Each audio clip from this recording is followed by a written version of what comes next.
Hey,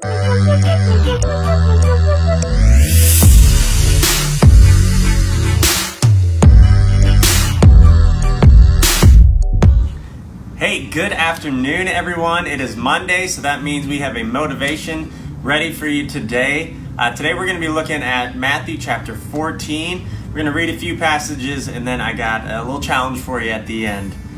So, a little backstory on what's happening in Matthew chapter 14.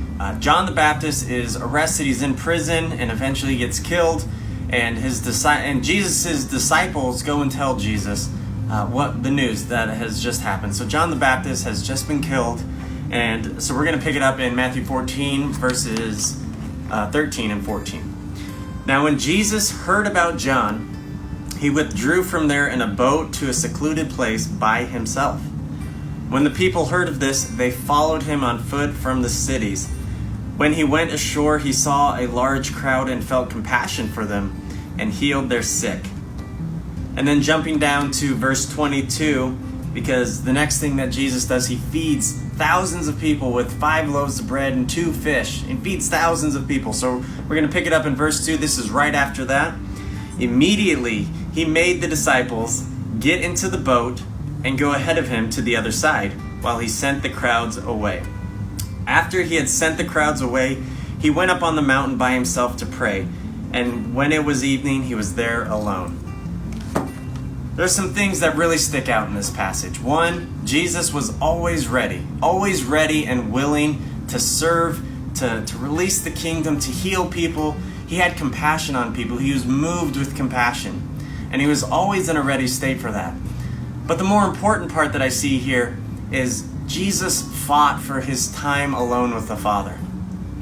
He made it such a point to get that time alone with him and pray and to spend time with God being refreshed and renewed. Because we always need to be ready. In and out of season, we need to be ready. And when things don't go our way, we still have to fight for that time in prayer and that time in worship. Because if there's one thing I know about life today, we have plenty of distractions. There's going to be things that take our attention away.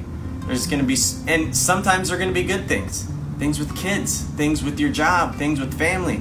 There are always going to be distractions. But the key here that we learn from Jesus is that he fought.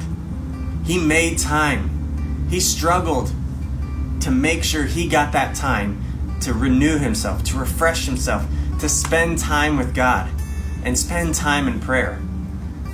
So that's my challenge for you today as we get going in this week.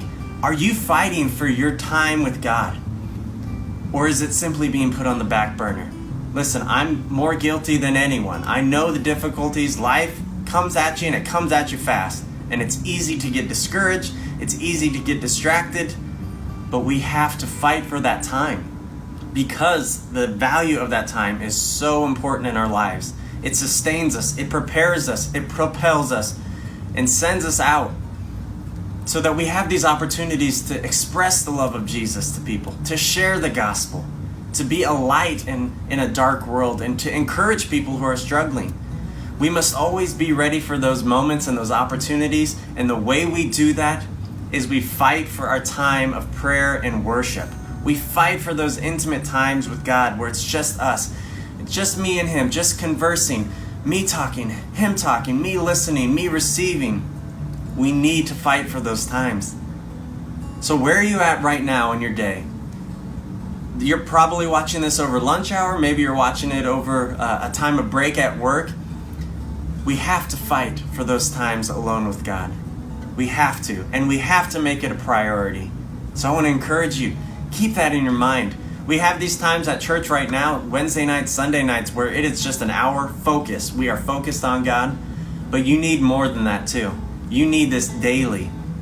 Things will come at you quick and come at you hard, but you need to fight for your time with Jesus. You need to fight for that time of intimacy and prayer and worship with our good and loving Father. I hope you guys are encouraged. I hope you're challenged. We'll see you next week, and hopefully we'll see you at our prayer and worship services and our Sunday morning services. We'll catch you next week.